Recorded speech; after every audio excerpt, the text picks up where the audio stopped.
my name is Lilith and I am the creator behind fashion art label Zigantala, based in Melbourne, Australia. Today I've got a very exciting video for you, and that is basically going to be me documenting the whole process of creating a custom for a client. If you have seen some of my videos, you would know that I've painted a Berlin jacket, which is a jacket that is just covered in graffiti tags and little scratchy bits and pieces, basically trying to emulate a graffiti wall, or the graffiti walls I saw in Berlin.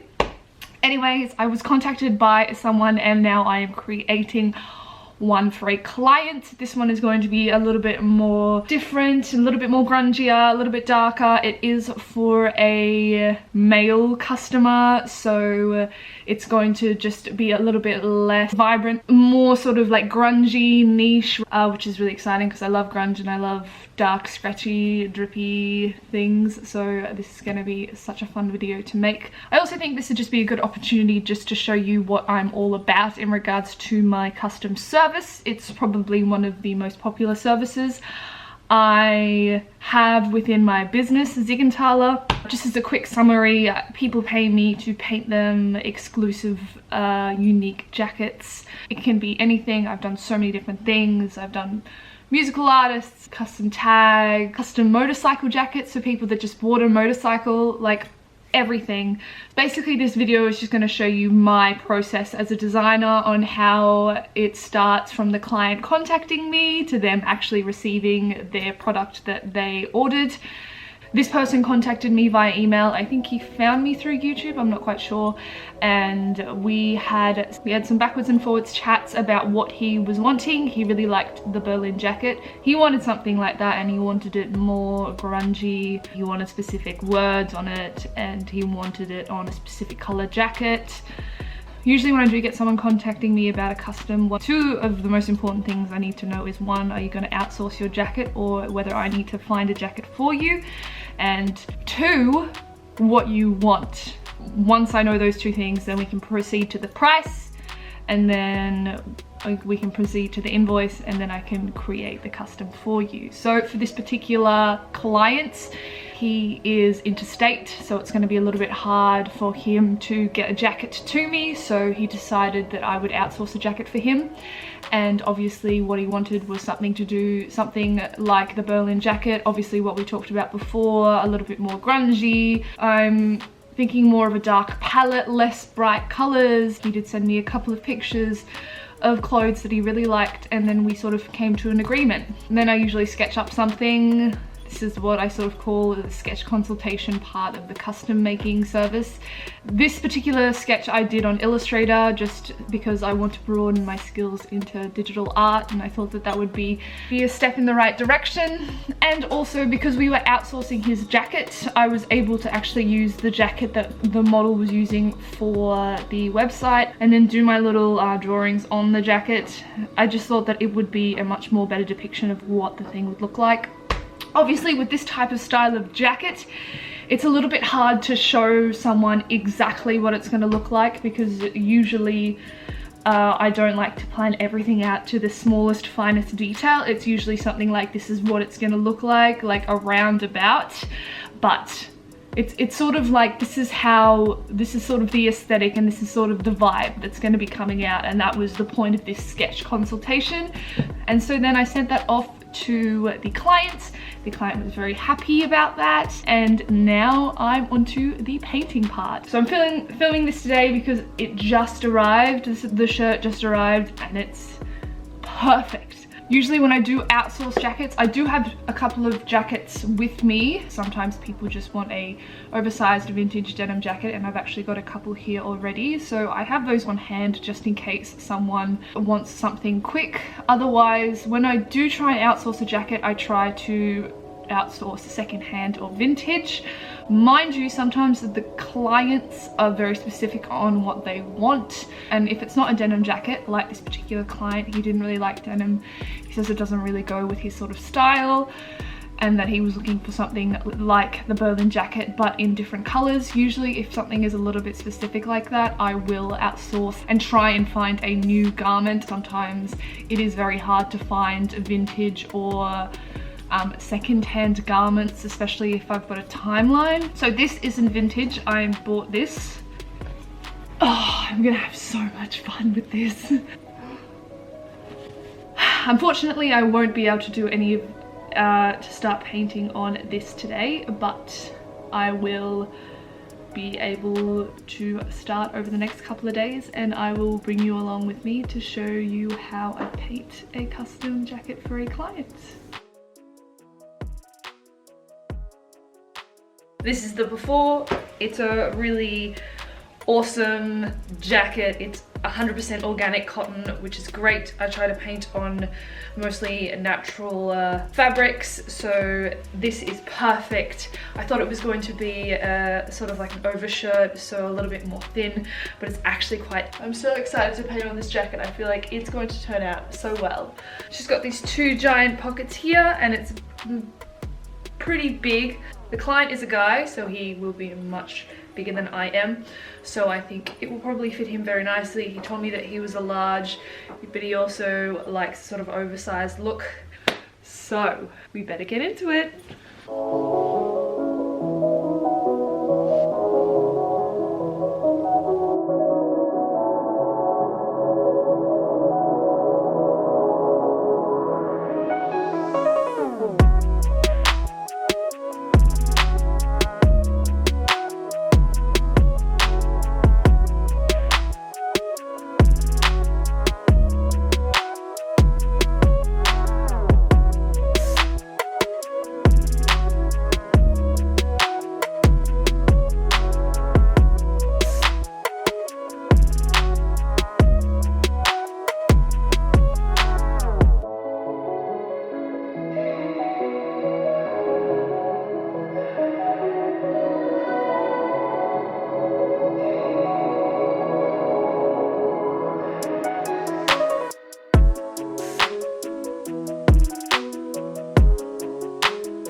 This is what the jacket looks like so far. I just wanted to try it on just to see how it sort of feels and how it looks. I've run into this sort of problem where with my Berlin jacket, because it was like a khaki color, I could use black a lot in the tags, but because this jacket is black, I can't actually use it for standout tags. I'm gonna have to really use white to neutralize and anchor a lot of these colors. So I hope that when I do, it will look less like crazy colors and more that grunge graffiti. Okay, so I'm basically just going to talk you through what I have on this jacket so far. So obviously the whole idea of the clustered chaotic effect is that a lot of the whole jacket is basically covered in graffiti tags, and for me to sort of effectively use my space, I need to use layers. So at the moment we're just doing the bottom layer, which is basically nice, big, spacious tags. Different thicknesses, different colors, different sort of directions and like brush strokes. Like I've got something like this orange one, which is like this orange tag, which is big. It's very curvy, curving the edges of a lot of the letters ends make it look like it was done by a spray bottle. So I do that. I round the edges and then I take a drip down, just as like one style. You know, you'll go to a style like this. It's a thicker tag. We've got a more angular style in the letters. We don't have the big round edges like this, but the drips are more thin and they're just sort of dripping all the way down. And then you've got like a tag like this. Thin, it's curvy, you've got that spray can style here, and then even emphasizing the drip at the bottom just for more drama. And then on the back here, obviously you saw one of the first tags I did was this big tag here. The red that I have is quite thick, so the texture is very rough. I'm not quite sure how I feel about that, but because it's actually going to be in the background of the jacket, it's not that much of a deal. Backgrounds don't necessarily have to just be tags. We've also got, I've just got like the basics of some flames, the outline of some flames. Sort of like here, we've got like a sick dead smiley face. I haven't added drips because I'm not quite sure what I'm going to do if I'm going to add that.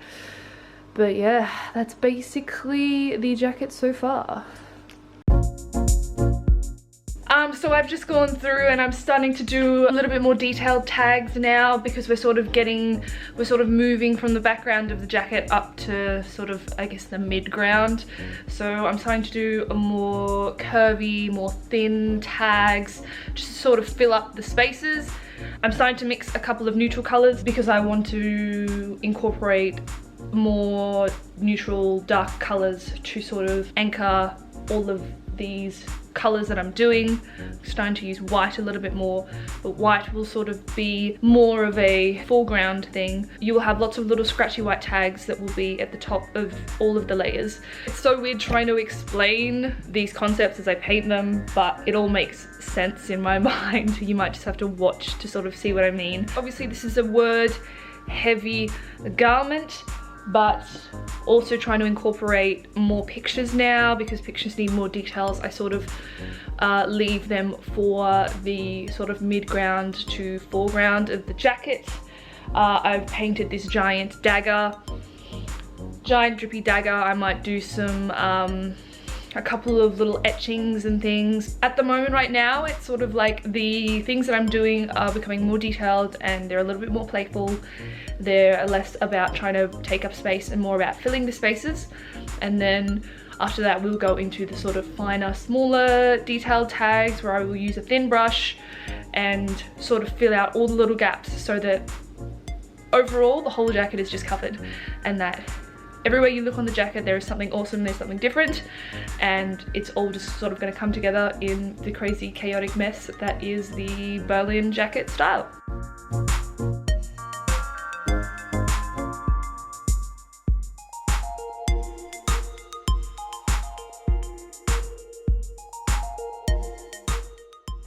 I just made this beautiful sort of cherry color. So I have a lot of dry paint pots, but it's really good because trying to create a darker palette for this jacket, I've got a lot of paint pots that are sort of dried out but not too dried, so it's good that they can sort of act as a base. I had a raspberry color that was really dried out, and I just added some water, added some black, added some white, and made this really nice cherry color. So I'm probably going to do that with a couple of other paint. This sort of grey color came from a sky blue paint and I just sort of added black. So we're just creating a darker palette. I'm just not quite sure what else to do. I do have like a buttercup yellow. I'm not sure if it'd be good to add black to that, but we're gonna just see how that goes.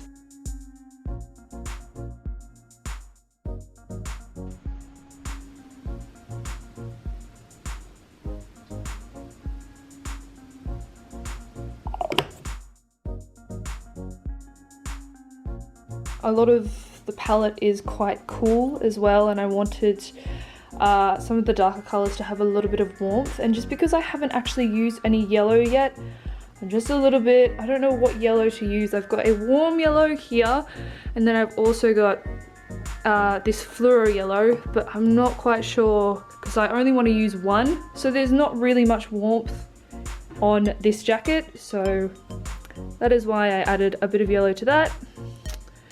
And so we've got a couple of dark colors, and then I also just found this dark green color. It is the forest green that I did that deathcore font on the front with, but with added black. I mixed this for the dragon jacket that I did. I have a video of that if you'd like to see my dragon trench coat, but yeah, I'll be using that as well.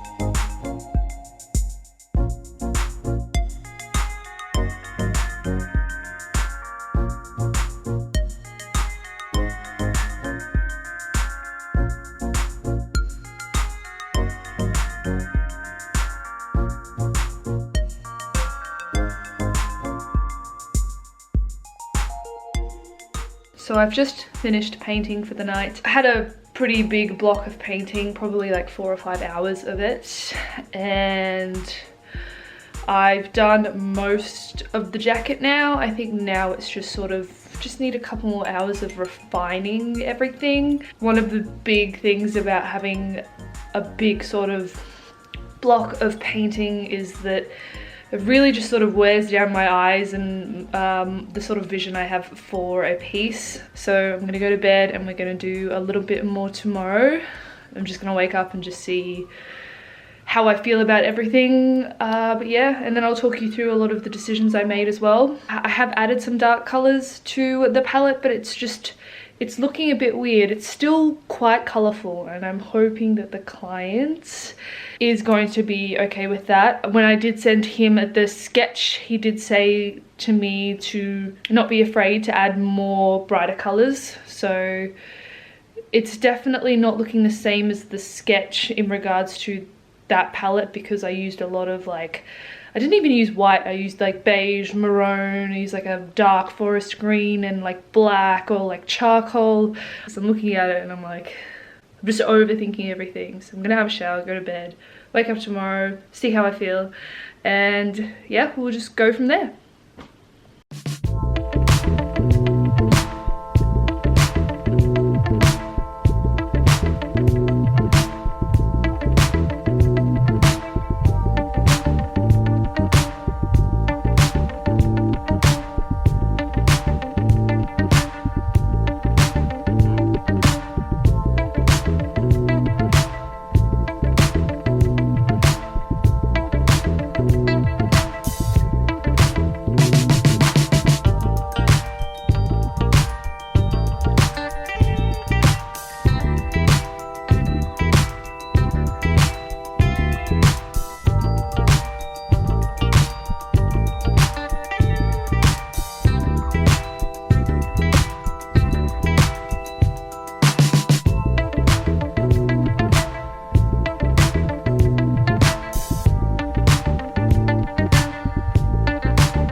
Okay, now we've got the collar. I do have some things on the underside of the collar as well that I might fill in. It's just the top of the purple flames, just so they can have the collar whichever way they want. The client can have the collar up or down.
Okay, and most of the scratchy graffitis that I have done, they are like in lighter colors so that they do stand out a little bit more. I think with this, especially with this jacket, Most of the color is in the background, sort of like this giant red tag here. And I feel like all of the drips from this giant red tag really help to just sort of compose the chaoticness of the jacket. You know, even with this dagger here, and then, you know, the fire sort of coming around here and this tag stopping here, it felt natural to try and push something in here that was very contrasting.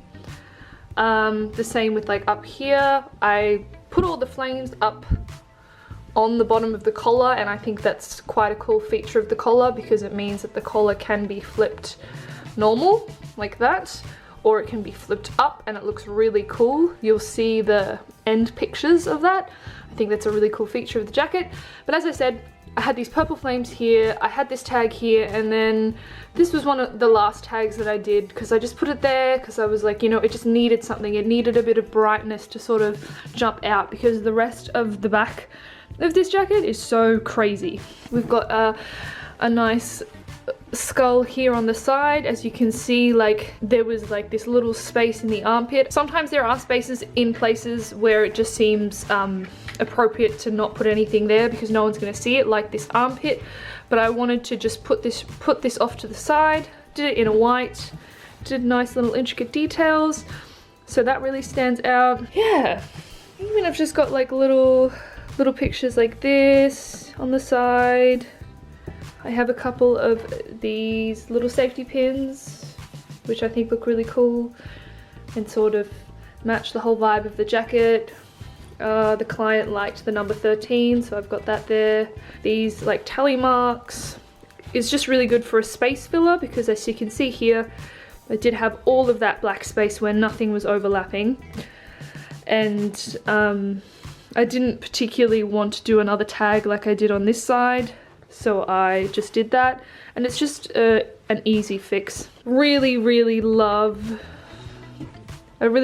this as a feature of the jacket. On the front of the jacket, but not too in front that it's like in your face, like sort of, I was gonna do it up here where I've done the green deathcore font, but because it's in a contrasting color and it's smaller, it did stand out a little bit more. This is just really good because it sort of just put something interesting on the top of the torso there. But yeah, I think that that's perfect placement.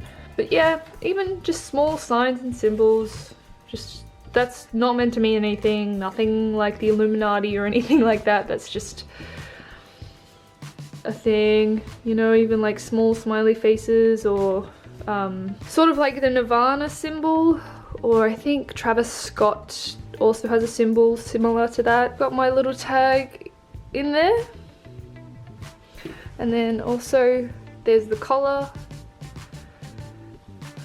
Really like the collar. When I was wearing it before, it made me feel like I was Harley Quinn or the Joker. I think just the whole aesthetic that this jacket puts off is definitely like that. That's it. Hardest part is usually the last sort of 10% of the artwork, because you're wondering what needs to be perfected, what should be left, what is too much, what is not enough. It's just finding that balance between all those things and knowing when that artwork is done. I'm just letting it dry, won't touch it for 24 hours now, heat fusing, and then pictures, and then posting it to Queensland. I feel very brain dead and a little bit zonked. I think thinking too much, bending over too much, and just like painting really close up things. I'm going to do a little debrief later, but I'm just gonna lie on my couch or just do something. It's really hard because it's the second day of Melbourne's 5th lockdown, snap lockdown, and it is so miserable outside, so it's not like I can really leave my apartment to do anything. Like I can't even go for a run or a jog. So what to do really? Probably just lie on my couch and maybe play some Roller Coaster Tycoon or something like that. But yeah, I will debrief maybe in the next half hour. I just need to lie down. This is the finished product!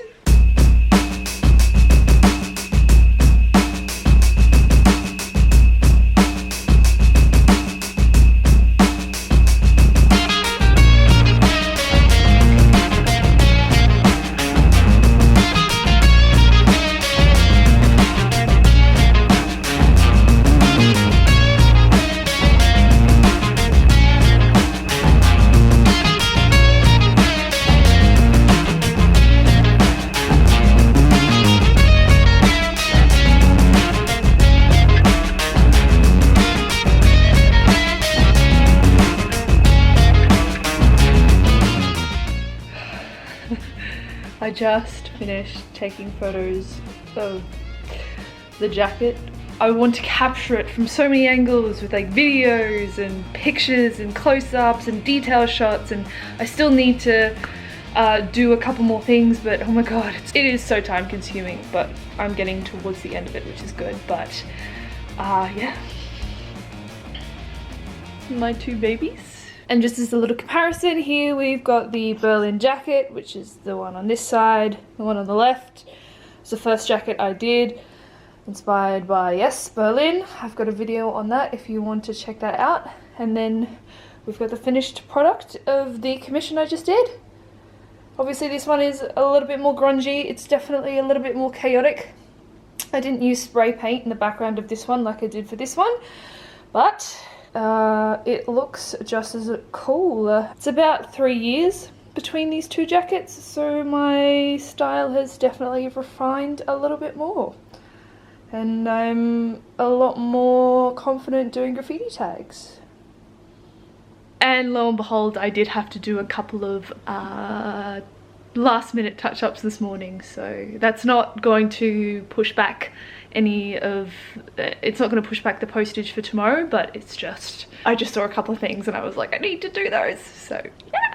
I hope you enjoyed this video. If you would like to see more stuff of what I do, please visit my website www.zigandtala.com. You can also follow me on Instagram, so you can also subscribe to my channel to see what I get up to in the future and see the tutorials that I upload and more information videos if you want to paint on your own jackets. And also I'm getting into a bit of sewing, so I might upload some stuff about that as well. Thank you so much for watching. Hope this inspired you, and I hope to see you in the next video.